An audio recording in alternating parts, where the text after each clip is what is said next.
خلي لي بالك يمي، المشكلة اللي تصير وياك من تشتري حمام جديد مشكلة تغيير العلف. فتلاحظ انه ورا يوم او ورا يومين الطيور تخومل، الطيور تبدي تسوف. اول شغلة تسويها انت تنطي منظف الكبد ويا المي.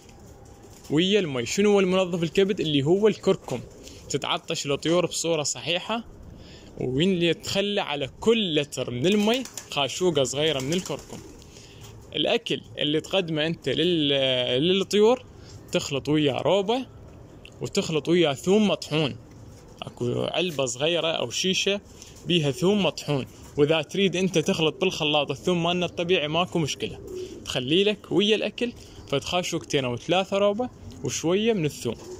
ولا تنسالي بعد ما انطيت الكركم اول يومين او اول 3 ايام تنطيلي جرعة خل تفاح ويا المي، لان المشاكل اللي راح تصير عندك من ناحية تغيير العلف ابتداء من الفطريات وانت صاعد، وما اريد يأثر المرض على الحمام بهاي الفترة، لان المرض بهاي الفترة شوية يضوج.